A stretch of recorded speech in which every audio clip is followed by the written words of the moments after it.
princesses dans les contrées de Languedoc sont désespérées et cherchent éperdument un prince charmant. Non, je plaisante, car il n'y a pas de mariage d'amour, mais que des mariages d'intérêt. La princesse Cunégonde, à la voix grave, après la mort de son mari Jacques au pied tordu, attend désespérément l'amour du haut de sa tour. Au fait, j'ai oublié de préciser, mais la beauté de la princesse n'est pas sa qualité première.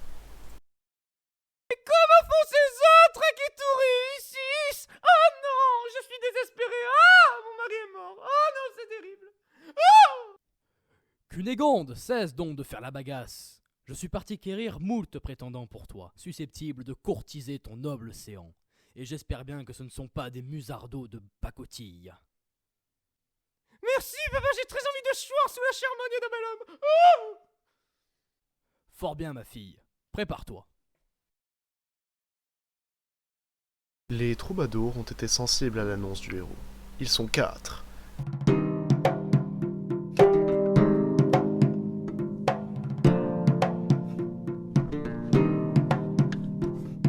Et voici Guigui de Ventadour, un noble descendant de Bernard de Ventadour.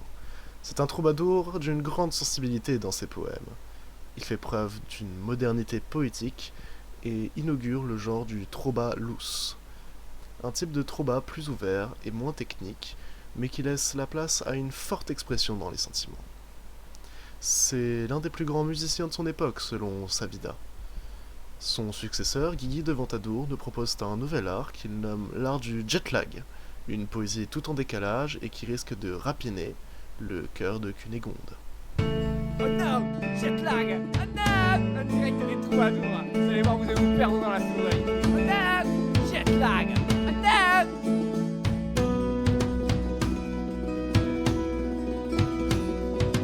Jamais je n'aurais pensé tant besoin des vassaux. Je me sens si adoubé que Aliénor me dit ralentis, vassaux ou suzerain, tu le seras un jour. J'aime tes donjons, j'aime ton église, tous tes impôts en douceur, lentement dirigés, féodalité. Oh, halte un moment, j'aimerais que cette trêve fixe pour des tas d'années ta féodalité. Jetlag. Il paraît qu'après quelque temps, les vassaux deviennent félons, mais pas toujours apparemment. Et Aliénor me dit ralentis, vassaux ou suzerain, tu le seras un jour.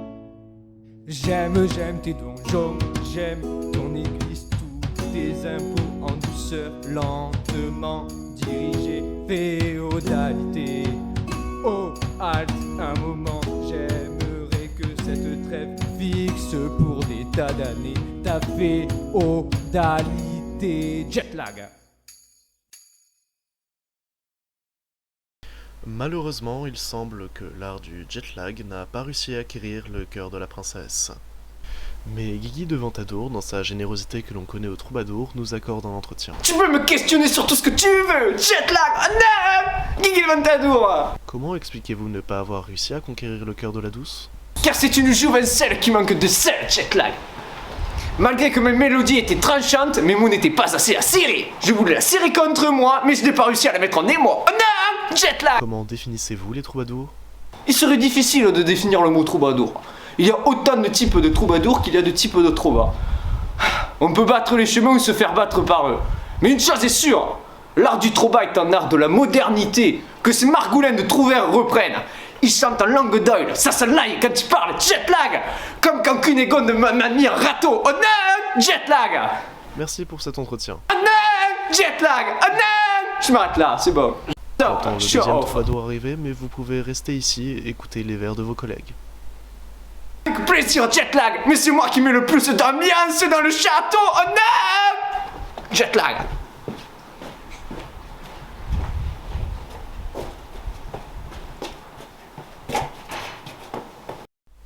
Un nouveau troubadour arrive, mais je reconnais, c'est Servoise Malade. Il s'agit d'un descendant de Marc Abru, un troubadour plus austère et très proche de l'église.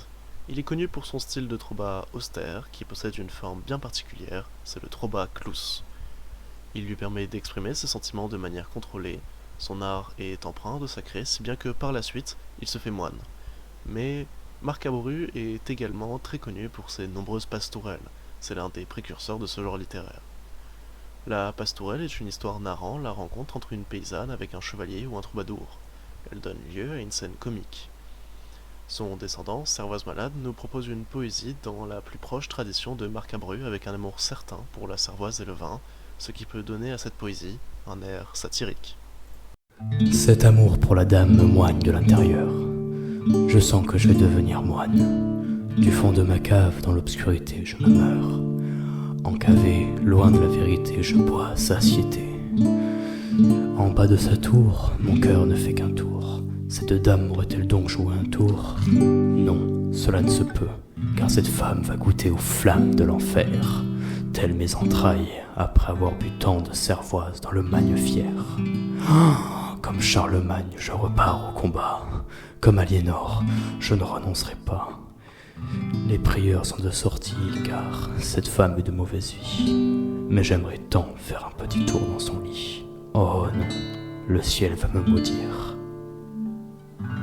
Cela m'empêchera de dormir. Mince alors, il semblerait que Servoise Malade n'a pas réussi à séduire la garcelette, mais il nous accorde un petit entretien tout de même.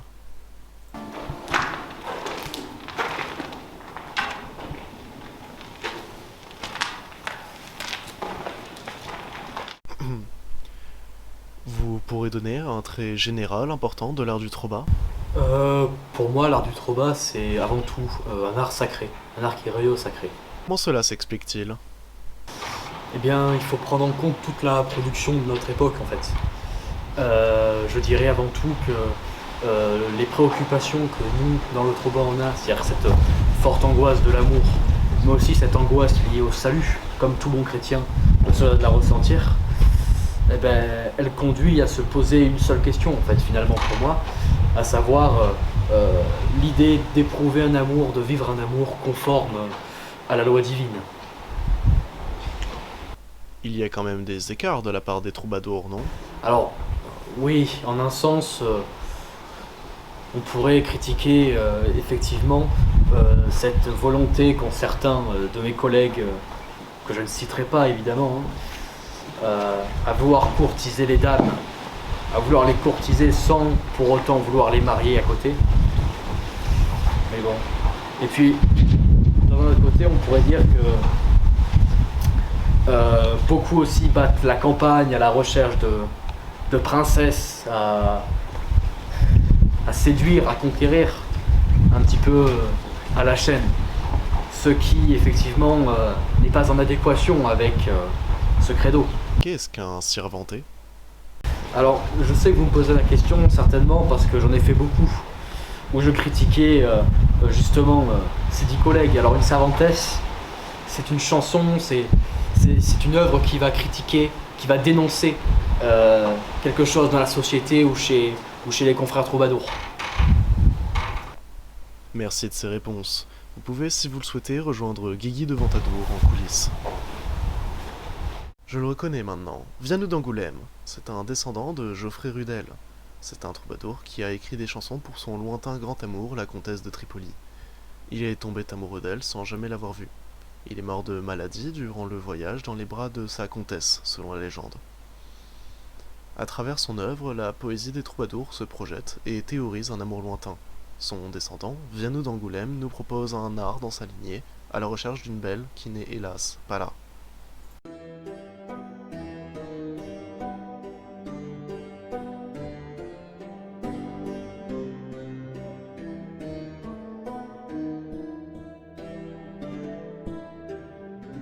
Posté devant la meurtrière, je guette les âmes esselées à la faveur des croisades. Posté devant la meurtrière, je regrette de n'y avoir quéri maintenant que tu abandonnes. À la faveur des croisades revient cette douce mélancolie. 1, 2, 3, 4, un peu comme on reprend Jérusalem. Rivé devant le château, j'attends que tu daignes m'interpeller, que tu te décides enfin. Romps la monotonie de mes journées, de mes nuits d'insomnie, à la faveur des croisades. À la faveur des croisades, tu redonnes à ma mélancolie ses couleurs de Saint-Césaire.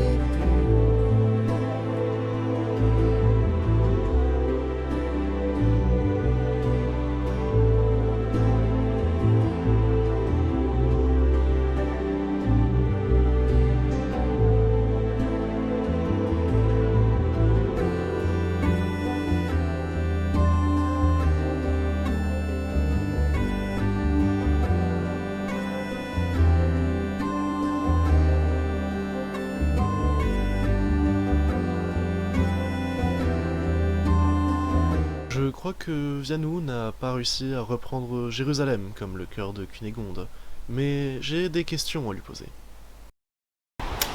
Alors, bon, j'ai préparé cette interview quand même, voilà. Attendez, vous pouvez commencer. Vous parlez souvent de vos poèmes d'amour lointains, pouvez-vous nous en dire plus? Ah, l'amour lointain, il fait référence à l'amour d'une personne qui se trouve loin. Mais avant tout,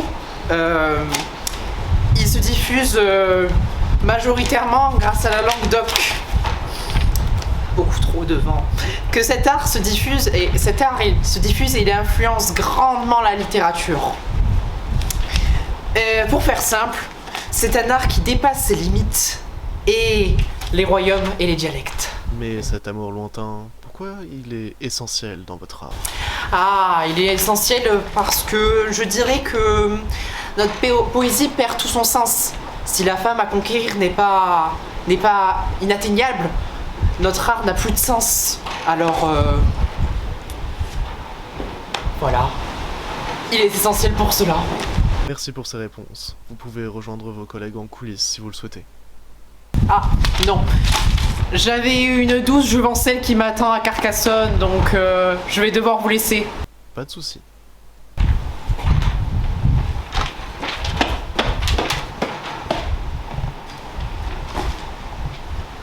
J'aperçois Claude Francorum, un descendant direct de Guillaume IX d'Aquitaine. Guillaume IX d'Aquitaine est connu selon la légende comme le prince des troubadours. Il a développé l'art du trobat en animant une cour brillante dans son duché d'Aquitaine. Guillaume est connu comme l'homme qui a popularisé le fin amour, l'amour courtois, un art d'aimer de l'élite que repris par la suite dans les romans de chevalerie. C'est un mécène qui protège les artistes et met en place une politique de protection des troubadours. Sa poésie est aussi obscène que raffinée et son successeur, Claude Francorum, est un poète dans la pure tradition de Guillaume IX. Il va tout faire pour séduire la belle Cunégonde.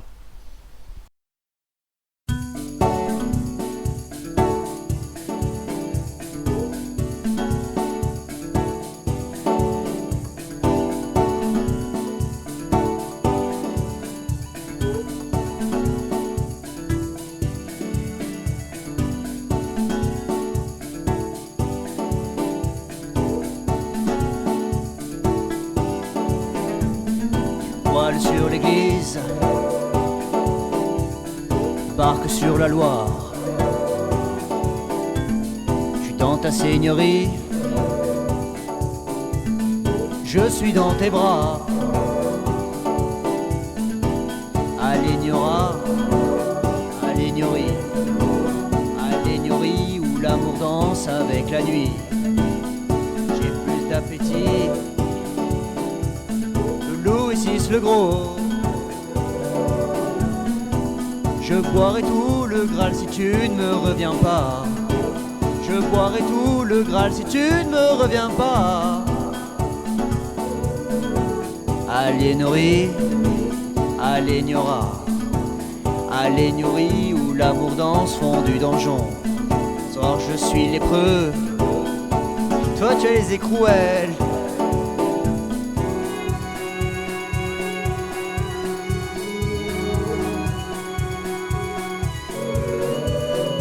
Les sirènes du port de Tripoli chantent encore la même mélodie. Wow, wow, la lumière de Sainte-Sophie fait naufrager les croisades de ma jeunesse.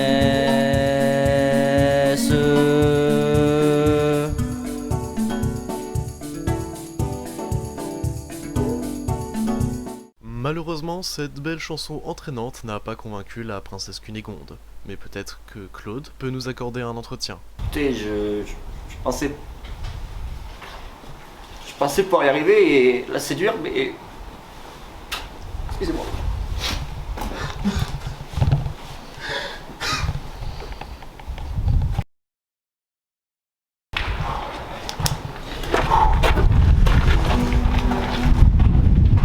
En plus, elle est moche, elle ressemble là. Quelle misère, quelle misère. Ouais, elle ressemble là à Jacob qui est tordu son père qui est mort. Qu'est-ce qui se passe? Oh, aïe, aïe, aïe. Qu'est-ce qui se passe? Elle t'a dit non alors qu'elle ressemble là. Il a une mini-jambiste là. Oh non. Elle t'a dégagé. Rejoins les ordres avec moi, mon frère. Non, on fait grève, on en a marre, on ne peut plus. Elle ressemble à une lépreuse, à Cunégonde, qu'elle aille chier.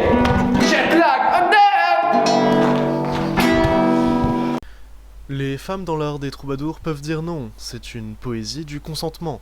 Il serait tout de même temps, on arrive au XIVe siècle, un non est un non. À réfléchir, messieurs. Oh mon Dieu, je crois que Cunégonde va se mettre à chanter. Rentrez tous chez vous le plus vite possible.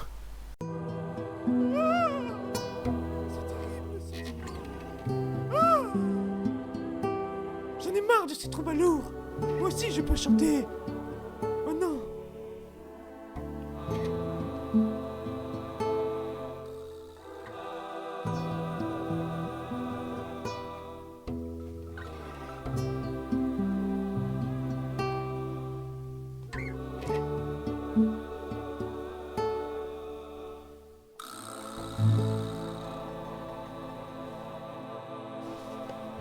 L'hiver s'installe doucement dans ma tour. La solitude est reine à son tour. Un royaume de contraintes m'a placé là pour toujours. Le vent qui hurle en moi ne pense plus au mariage.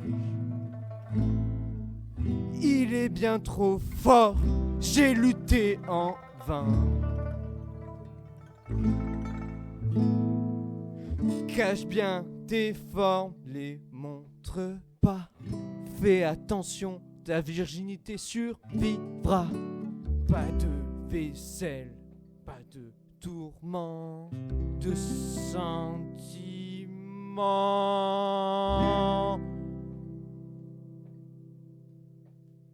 Libéré, délivré, je ne vais plus me marier.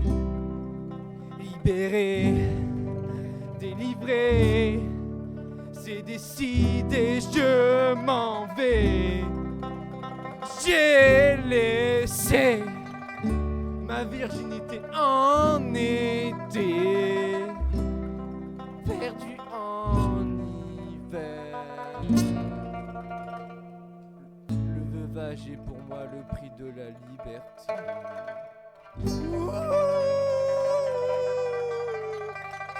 Elle va fermer sa gueule, la gourgandine. On n'en peut plus de t'entendre chanter ta mélasse.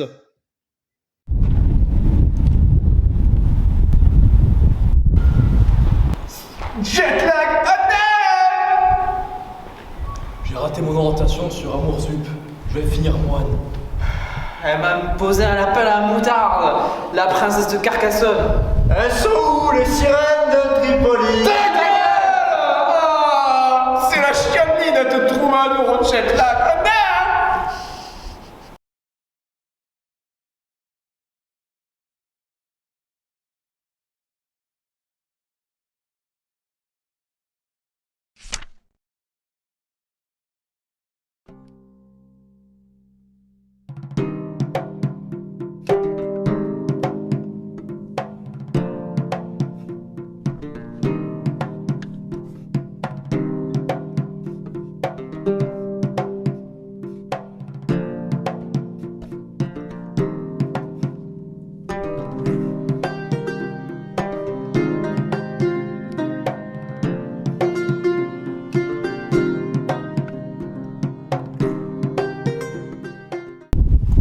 La princesse, dans son habitat naturel, évidemment, fait un maximum de pauses.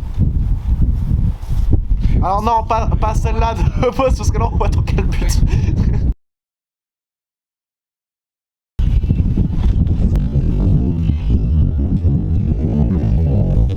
Oh, ce con! Il aurait pas pu faire attention avec sa guitare.